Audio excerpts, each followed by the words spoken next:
what are the people that you serve saying about you? You notice when he told his story, he never once talked about the product. No human being in the world has discussions about products, the deliverable. There's not one repeatable message I've heard in my life from an insurance salesman, a financial analyst, an annuity salesman, anybody ever that to me was repeatable, that I would say to somebody else. When we're telling stories, and every human being in the world tells stories, all stories contain three elements: people, experiences, and how those people and experiences made us feel, period. If we lived in a rational world, in a logical world, where people get jazzed and excited by product specifications and metrics and measurables. If we look back at the performance of the S&P over the last 25 years, let's see, annual compound growth rate of approximately 8.5%. What is memorable about that? Nothing. We're an emotional species, always have, always will be. Nobody in the history of the world ever made a decision to buy anything, to choose someone, to partner with somebody using their brain exclusively. I like this, I like you, I trust you, I believe you, I'm comfortable with what you're telling me. That's awesome, that's cool, that's ugly, that's amazing, that's crap. None of that's rational or logical. It's all emotional. In a world where all things are equal, and all things are equal in every industry in the world, who do we do business with? Who do we seek out? Who do we recommend? Who do we talk about? Those businesses, people, brands that we like, period. When we visibly react to a human being and let them feel that we are engaged in what they're telling us, they genuinely like us. This is where passion and loyalty come from. We all appreciate an effort that somebody makes to make us feel good about ourselves. Why? Because nobody else is doing it.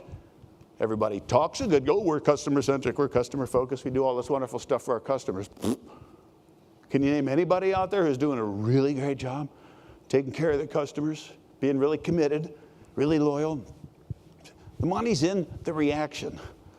The guy in the blue shirt, product development guy at Harley, see a big stack of notepads sticking out of his pocket as he's doing a ride with military vets across the country. He's going to ask simple questions. What can we do to make this ride better for you? Or what do I got to do to get you off that BMW onto one of ours?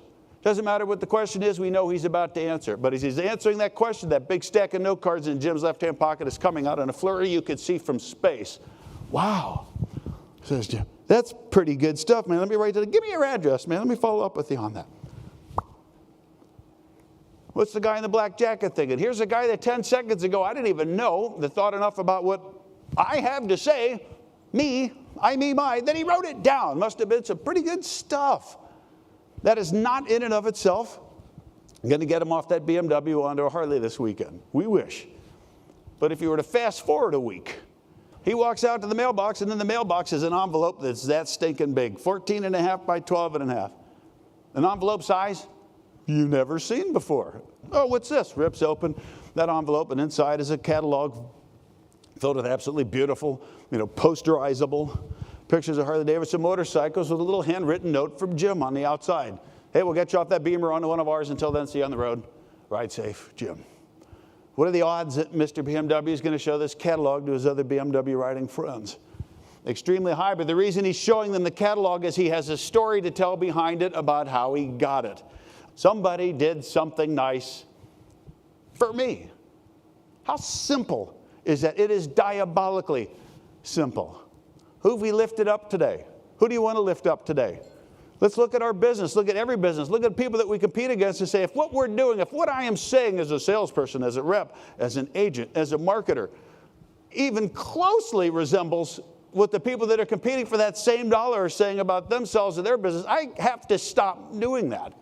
What are you going to do today that's different than what you did yesterday for the person who could take his business and his dollars and his future and his retirement and his family's comfort to somebody else? What do the people that you serve today say about you tomorrow? When they're talking to their neighbors, when they're talking to their friends, when they're talking to the other people in the golf course. What do you want them to say? And what are you willing to do to get them to say it?